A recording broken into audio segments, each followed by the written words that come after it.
Calaroga Shark Media.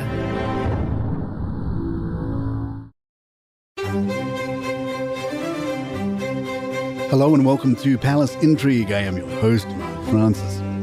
King Charles III is facing increasing criticism for his perceived lack of response to the ongoing riots in the UK following a knife attack at a Taylor Swift-themed dance party on July 29th.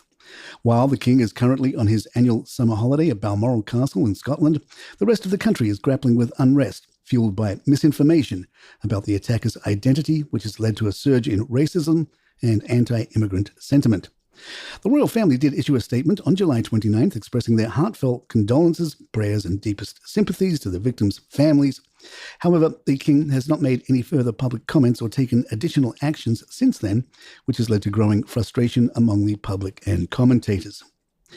Kate Williams, a professor at the University of Reading, emphasised the importance of the King addressing the nation during such a critical time. She suggested that King Charles should speak out about multiculturalism and the Commonwealth, encouraging unity during these divisive times. Williams acknowledged the King's health challenges, but argued that even a written statement would be better than silence.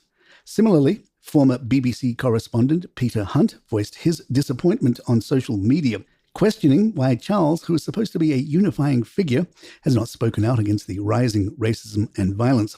Hunt's comments reflect a broader sentiment that the monarchy, particularly King Charles, is not fulfilling its role in providing leadership during a national crisis.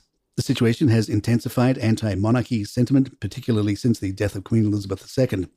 Many British taxpayers are becoming increasingly critical of the royal family's perceived lack of engagement and work, especially during such turbulent times. The King's decision to continue his vacation while the country faces significant unrest has only added to the dissatisfaction, with many calling for him to take a more active role in addressing the crisis. Per the BBC, Charles is not currently expected to make visits or official statements about the wave of rioting, at least until after the initial days of unrest have calmed down. According to royal sources, he is being kept updated daily about the public disorder, but a royal intervention is so far not imminent, with a response to the protests being left to government rather than a monarch who is expected to stay out of politics. Royal insider Deep Crown tells us King Charles' decision to maintain his silence during these tumultuous times is a calculated move, reminiscent of his mother's approach to crisis management. While some may criticize his apparent absence, I believe there's more strategy at play here than meets the eye. But you'll have to tune in on Sunday's episode for my full analysis of this royal chess game. And by the way, you can get that Deep Crown episode as a subscriber, and you can see the link in our show notes. It also gets you every show from Calaroga Shark commercial free. For the Mirror, Russell Myers writes, after the shocking events in Southport, Merseyside, the King and the Prince and Princess of Wales released moving statements, with King Charles sending his condolences amid this truly appalling attack. But in the immediate aftermath of such wickedness, when riots sprung up at an alarming rate in towns and cities across the country, some have questioned whether there is a place for the royals to do more. The anti-monarchy group Republic today branded King Charles cowardly for remaining absent and silent during a week of disorder. Political and royal commentators have also questioned why the King would be content holidaying in Scotland as large parts of the nation threaten to overspill into complete anarchy. But is this what we want from the royals? And is it even appropriate in such heightened times? Royal aides have been quick to suggest that the King is being kept regularly informed with daily briefings on what has been a fast-moving and multifaceted situation. When the dust has settled on these testing times, communities may call on the royals to help, but for now, people power has spoken.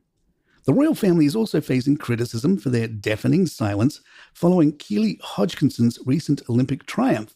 The 22-year-old runner secured Britain's first athletics gold in the women's 800-metre final at the Paris Olympics, marking a significant achievement for Team GB.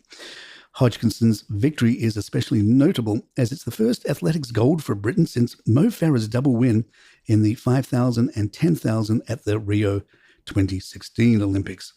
Despite the excitement and congratulations from commentators and former Olympians like Jessica Ennis-Hill, the royal family's social media accounts have remained unusually quiet.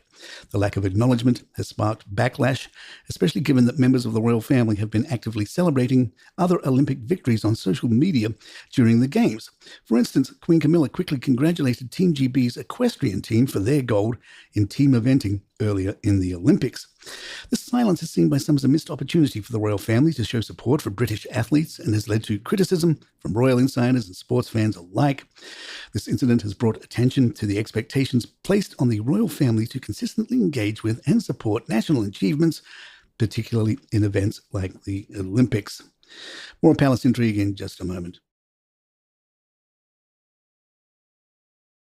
Sophie continues to get the column space that traditionally would be held for Kate, being amazing. Tatler tells us Sophie exuded elegance as she and her husband, Prince Edward, enjoyed a date night at the theatre earlier this week.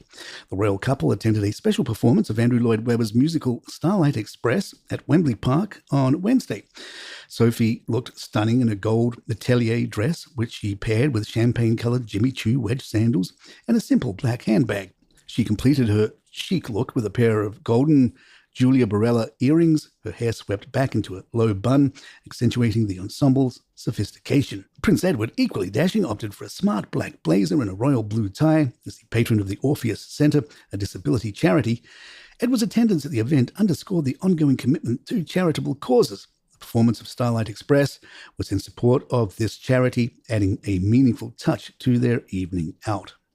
Dominic West, who portrayed Prince Charles in the final seasons of The Crown, said, "I think he's a deeply, deeply thoughtful man and also our most cultured monarch since George IV. I really admire his love of the theatre, of Shakespeare particularly, of gardening and of nature. They're wonderful attributes, and he has a genuine passion for all those things, particularly acting. He's also a very emotional man, which we're not used to after the last Queen. I rather like that he wears his heart on his sleeve a bit." It was difficult with The Crown because it was such a well-known show, and because Josh O'Connor had done so brilliantly as Charles in seasons 3 and 4, it was difficult to get over that initial urge to do an impersonation to look like the guy or sound like the guy. That took me the whole of my first season. For my second season, I was able to relax a bit more and just respond to the material. I read everything and I watched everything. I had a movement coach, I had a voice coach. The Crown is an amazing production. It has a lot of resources, and they have this incredible research department, and they use them for a lot of their material. West also discussed his on-screen relationship with Queen Elizabeth, portrayed by Imelda Staunton, having worked together several times before. West praises Staunton's commitment to her craft. "I know that you have to be on your game with her. She's no nonsense. She's terrifying. No, she's not terrifying, but she can be. If you're not pulling out all the stops and working as hard as she is, then she'll let you know," which is wonderful, actually, because you come in with your best game, and you need to with her because she's so damn good. I really got to like him. I loved sort of living with him for 2 years. I loved his clothes, I loved his cars, his houses, and everything about it. However, West acknowledges that stepping away was also a relief, particularly given the intense scrutiny that comes with portraying a royal figure. And there you have it. If you'd like to email us, our address is thepalaceintrigue@gmail.com. Please follow us on Spotify or Apple and give us a review or a few stars if you're enjoying the show. I'm Mark Francis. My thanks to John McDermott. This is Palace Intrigue. Good times.